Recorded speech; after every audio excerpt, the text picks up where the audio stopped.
জোট রাজত্বে এবং ৩৫ বছরের বাম শাসনে রাজ্যে বহু মানুষ রাজনৈতিক খুন হয়েছে। রাজনৈতিক খুন সরকারের চরম ব্যর্থতা ও লজ্জা।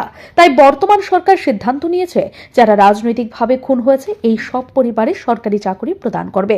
এখনো পর্যন্ত 18 জনকে চাকরি দেওয়া হয়েছে। সচিবালয়ে এক সাংবাদিক সম্মেলনে এই কথা বললেন কৃষিমন্ত্রী রতনলাল নাথ। তিনি বলেন, রাজ্য সরকার সিদ্ধান্ত নিয়েছে যারা এই রাজ্যে রাজনৈতিকভাবে খুন হয়েছে তাদের পরিবারে সরকারি চাকরি প্রদান করবে। এক্ষেত্রে কোনো আমলে খুন হয়েছে বা তার রাজনৈতিক পরিচয় কি তা বিচার করা হবে না। 2018 সালে বিজেপি নেতৃত্বে সরকার গঠিত হবার পর সরকার সিদ্ধান্ত নিয়েছে যারা রাজনৈতিকভাবে খুন হয়েছে তাদের পরিবারে চাকরি প্রদান করা হবে। সেই মতো সরকার রতনলাল নাথকে চেয়ারম্যান করে একটি কমিটি গঠন করেছে। সেই কমিটির কাছে চাকরি প্রদানের জন্য 39 জন আবেদনপত্র জমা দিয়েছেন। ইতিমধ্যে 18 জনকে চাকরি প্রদান করা হয়েছে। তিনি বলেন, গত 19 জুন এই কমিটির বৈঠক হয়েছে।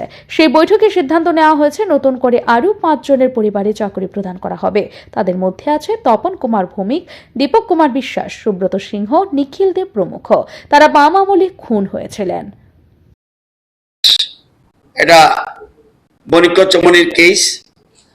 দীপক বিশ্বাস ওনার পরিবারের জন্য আমরা সুপারিশ করেছি। সুব্রত দত্ত আমরা কমিটি বসে ওনার পরিবারে সুপারিশ করেছি। আমরা সুপারিশ করেছি নিখিল দেব ওনার পরিবার সুপারিশ করেছি এবং বিজয় দাস। 8 জনের মধ্যে 5 জনের পরিবারে আমরা কমিটি বসে সুপারিশ করেছি। এটা সুপারিশের পর এটা যাবে ফাইন্যান্স ডিপার্টমেন্ট। ফাইন্যান্স ডিপার্টমেন্ট যে ডিপার্টমেন্টে ভ্যাকেন্ট আছে সেখানে তারা পাঠাবে। সেখান থেকে তাদের ওই দপ্তর থেকে অফার যাবে। আপনারা জানেন যে সিস্টেমটা হলো যে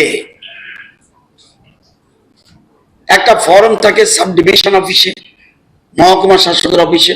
সে ফর্ম ফিল আপ করার পর সে যারা আবেদন করবে সেটা এসডিএম লেভেলে ইনকোয়ারি হবে। ইনকোয়ারি করার পর এটা সত্যতা বের করবে।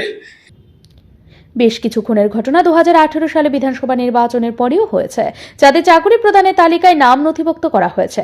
গোর্খাবস্তি এলাকায় তপন কুমার ভৌমিক খুন হয়েছেন 2018 সালে বিধানসভা নির্বাচনের পর। তবে রাজ্য সরকারের এই ধরনের উদ্যোগ প্রশংসনীয়। ব্যুরো রিপোর্ট, ঋদ্ধি নেটওয়ার্ক।